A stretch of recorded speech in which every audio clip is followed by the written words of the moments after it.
নমস্কার বন্ধুরা, আজকে আমি আপনাদের শোনাবো মেঠো ইঁদুরের শহুরে হওয়ার শখ। বন্ধুরা, ভিডিওটি যদি ভালো লাগে তাহলে একটি লাইক করে দিন এবং বন্ধুদের মাঝে শেয়ার করে দিন এবং চ্যানেলে পাশে থাকার জন্য সাবস্ক্রাইব করে বেল আইকনটি বাজিয়ে দেবেন। তো চলুন বন্ধুরা, শুরু করা যাক। রাস্তায় যেতে যেতে এক মেঠো ইঁদুরের শহর থেকে আসা তার বন্ধুর সঙ্গে দেখা হয়ে গেল। শহুরে বন্ধুকে দেখে তো মেঠো ইঁদুর খুবই খুশি। শহরের বাতাস লেগে বন্ধু যেন বেশ স্বাস্থ্যবান হয়েছে, চলাফেরা কথাবার্তাও কেমন যেন শহুরে ভাব।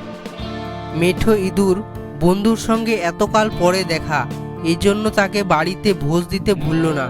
মেঠো ইঁদুর বাস করত এক মাঠে। নির্দিষ্ট দিনে শহুরে সেই ইঁদুর তার মেঠো বন্ধুর বাড়িতে ভোজ খেতে এলো। মেঠো ইঁদুর তার বন্ধুর যত্ন আত্মীর কোনো ত্রুটি করল না। সে তার বন্ধুকে খেতে দিল মটর ও গমের দানা। অনেক কষ্ট করে সে তার বন্ধুর জন্য এগুলো জোগাড় করেছে। সচরাচর সে এত ভালো খাবার খেতে পায় না, কিন্তু কি আর করার, বন্ধুকে নিমন্ত্রণ করেছে, তা আবার শহর থেকে আসা বন্ধু। সেখানে সে না জানি কত ভালো ভালো খাবার খায়, তা তাকে দেখলেই বোঝা যায়। শহরের ইঁদুর একটু খুঁটে খেয়েই মুখ বিকৃত করে ফেলল।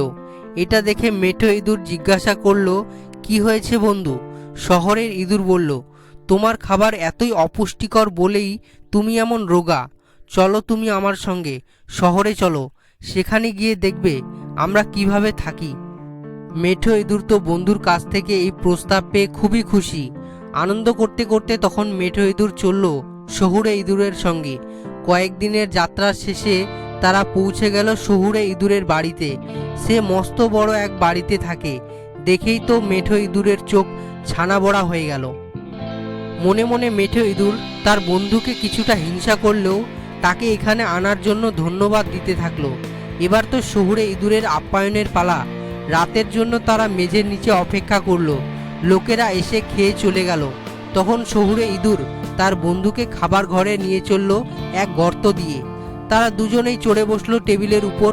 সাধারণ মেঠো ইঁদুর জীবনে কখনো এমন ভালো খাবার চোখেও দেখেনি। সে বলল, তুমি ঠিক বলেছ, আমাদের জীবন খুবই খারাপ। আমি শহরে বাস করতে চলে আসব। এ কথা বলতে না বলতেই টেবিল কেঁপে উঠল, আর দরজা দিয়ে মোমবাতি হাতে নিয়ে ইঁদুর ধরতে লোক ঢুকলো ঘরে। তারা কোনো ক্রমে গর্তে ঢুকে নিজেদের বাঁচাতে পারল। এমন অবস্থা দেখে মেঠো ইঁদুর বলল, না বাবা, আমার শহরের ভালো খাবারের দরকার নেই। সারাক্ষণ প্রাণ হাতে নিয়ে ঘুরে বেড়ানোর চেয়ে আমার মাঠে বাস করা ঢের ভালো। সেখানে এমন মিষ্টি খাবার নেই ঠিকই, তবে এমন ভয়ের কোনো কারণও নেই।